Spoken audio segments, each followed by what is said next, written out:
দেখ দেখ রমন, ওই পাখিটা আমাদের অফিসের সামনে চলে আসছে। হ্যাঁ তাই তো।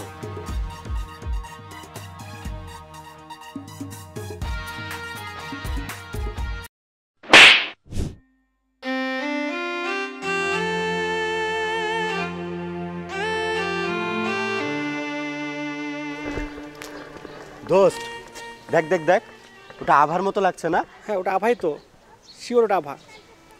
ওই এখানে কি করে? দোস্ত ওর মনে হয় এখানে বাসা, তার জন্য দাঁড়ায় আছে। চল গিয়ে কথা বলি ওর সাথে। চল।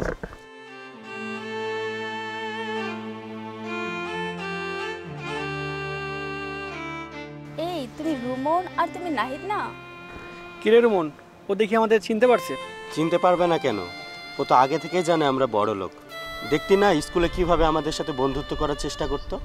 হ্যাঁ হ্যাঁ, বেচারিটার অনেক শখ বড় লোক হওয়ার। এখন বল তুই কেমন আছিস?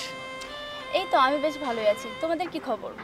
আমাদের আর কি খবর, রুমন কালকে একটা বাড়ি নিল আর আমি একটা রোলেক্স ঘড়ি নিলাম। আরে নাহিদ, ও কি রোলেক্স বুঝে? নাহিদ তোর মনে আছে স্কুলে যখন সব সময় ম্যাম বলতো যে বড় হয়ে কি হবি, ও কি বলতো? ও বড় কোম্পানির মালিক হবে বলে। এই ঘড়িটা অনেক দামি, 1.5 লক্ষ টাকা দাম। কিন্তু তুই এখানে দাঁড়িয়ে, এই ভাঙ্গা বাড়িটা কি তোর? আরে না, এইটা তো আমার বাসা। তা ঠিক বলেছিস, কোম্পানির মালিক বলে কথা। ও এটা আর কি? তো তোমাদের কি খবর? তোমরা কোথায় জব করছো? জানিস তো আমরা এ গ্রুপের কোম্পানিতে চাকরি করি। জানিস আভা, এটা বাংলাদেশের সবচেয়ে বড় কোম্পানি। তুইও না নাহিদ, ও কি বুঝে? কাকে কি বলছিস?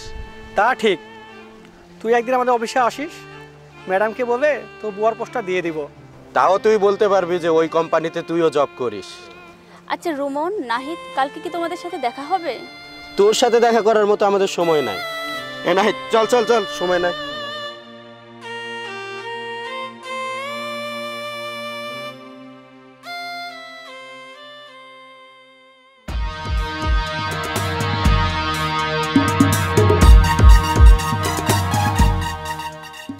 দেখ দেখ রমন, ওই পাখিটা আমাদের অফিসের সামনে চলে আসছে। হ্যাঁ তাই তো।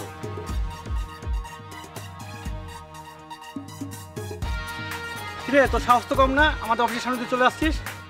কিরে, তোকে না কালকে বললাম তোর চাকরি লাগলে বলবি, আমরা তোকে চাকরি দেব। তুই এখানে কিভাবে আসলি? নাকি তুই এমনিতে এসে এখানে গাড়ি পরিষ্কার করছিস? কিরে তুই এটা বুঝতে পারছিস না? এখানে এসে গাড়ি পরিষ্কার করবে আর স্যারকে বলবে যে ওরা আমার বন্ধু, ছোট লোকই থেকে গেল। আরে তুই কি দেখছিস? চুলের মুঠিটা ধরে ঘাট ধরে বের করে দে। অফিসের সামনে এগুলো কি মান সম্মান সব শেষ হয়ে যাবে তো। তুই ঠিকই বলছিস। আজ গাই নাহিদ সাহেব থামুন, জানেন আপনি কার সঙ্গে বেয়াদবি করছেন?